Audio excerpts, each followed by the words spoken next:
Hi friends, ఎలా ఉన్నారు? Welcome back to space interior guide. Friends, మీకు ఇప్పటి వరకు ఏంటంటే మన ఛానల్లో modular kitchens, wardrobes, interiors and అలాగే WPC frames and doors, windows, vastu ఇలా ఇంటీరియర్స్లో చాలా విషయాల గురించి మనం మాట్లాడుకున్నాం. కానీ మనందరినీ ఇబ్బంది పెట్టేది ఒకటి మాత్రం ఉంది. అదేంటంటే ప్లెయిన్ వాల్స్. ఇంట్లో ఎక్కడన్నా మొత్తం అంతా సర్దుకున్న తర్వాత ఏ ప్లేస్లో అది వచ్చిన తర్వాత ఒక ప్లెయిన్ వాల్ ఉంటే దాన్ని ఎలా డిజైన్ చేయాలనేది మనందరికీ ఒక సమస్యగా మారుతుంది.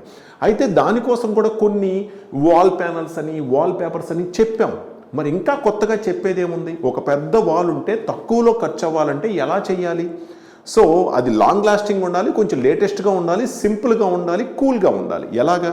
సో ఈ వీడియోలో మనం దానికి తగిన సొల్యూషన్ వెంటనే తెలుసుకుందాం.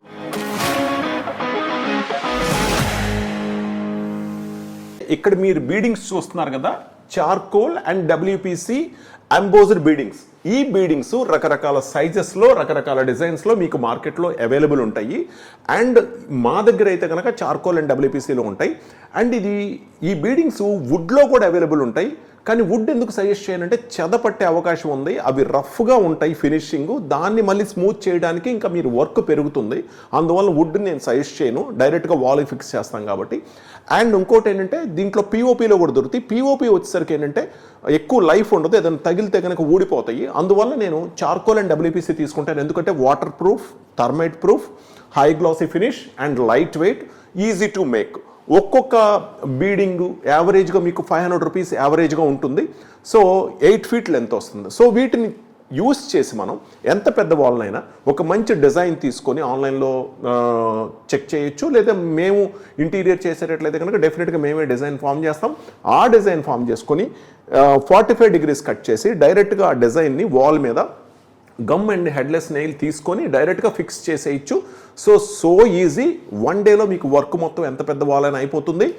అండ్ దాని మీద మనం సపరేట్ PU చేసుకోవచ్చు, ఎంబోజింగ్ కలర్, వాల్కు కలర్ చేసుకోవచ్చు, లేదా మొత్తం ఒకటే కలర్ PU చేసుకోవచ్చు. సో కంప్లీట్గా అయిపోయిన తర్వాత మన వాళ్ళు చూపిస్తూ ఉంటారు మీకు, చూడండి డిఫరెంట్ మోడల్స్, డిఫరెంట్ డిజైన్స్ చాలా బాగుంటాయి. సో దాంట్లో మీరు మళ్ళీ ఫోటో ఫ్రేమింగ్ లాగా చేసుకోవచ్చు, లేదా కస్టమైజ్డ్ వాల్ పేపర్ ఏదైనా మనం ప్లాన్ చేసుకోవచ్చు. ఇలా చాలా రిచ్గా ఒక 10,000 రూపీస్ యావరేజ్ వాల్యూలోనే ఒక పెద్ద వాల్ని మనం హ్యాపీగా మనం డిజైన్ చేసుకోవచ్చు. ఫ్రెండ్స్, ఇది గమనించండి. చాలామంది ఇంటీరియర్స్కి ప్లానింగ్కి ఎప్పుడు వస్తారంటే అంతా అయిపోయిన తర్వాత గోడలు కట్టేసి, ఫ్లోరింగ్ వేసేసి అంతా కంప్లీట్ చేసుకుని వస్తారు. అంతా కంప్లీట్ చేసుకుని రావటం వల్ల మేము ఆ ఉన్న ప్లేస్ని ఫిల్ చేయటము లేదా ఎస్టిమేషన్ ఇవ్వటం మాత్రమే చేయగలుగుతున్నాము. కానీ అసలు ఇంటీరియర్ ప్లానింగ్ అంటే ఇది కాదు. ఇంటీరియర్ ప్లానింగ్ అంటే బ్రిక్ వర్క్ కన్నా ముందే, ప్లానింగ్ కన్నా ముందే కంప్లీట్గా ఒక ప్లాన్ కాపీ మన దగ్గర రాగానే, అది సిద్ధాంతిక ప్లాన్ కాపీ కానీ నార్మల్ ఇంజనీర్ ప్లాన్ కాపీ కానీ తీసుకుని రాగలిగితే మనం ముందుగానే అన్ని డిస్కస్ చేసుకొని కన్స్ట్రక్షన్తో పాటే మనం ఇంటీరియర్ ట్రావెలింగ్ చేయగలిగితే అవుట్పుట్ చాలా బ్యూటిఫుల్గా వస్తుంది. ఒక్కసారి ట్రై చేయండి. ఈ కనపడే నెంబర్కి ఒకసారి కాల్ చేసి మీరు అపాయింట్మెంట్ తీసుకుని కలవగలిగితే ఇంకా బెస్ట్గా ఉంటుంది. హాయ్ ఫ్రెండ్స్, మా వీడియోస్ మీకు నచ్చినట్లయితే లైక్ చేసి మీ ఫ్రెండ్స్కి షేర్ చేయండి. అలాగే సబ్స్క్రైబ్ చేయడం మర్చిపోకండి.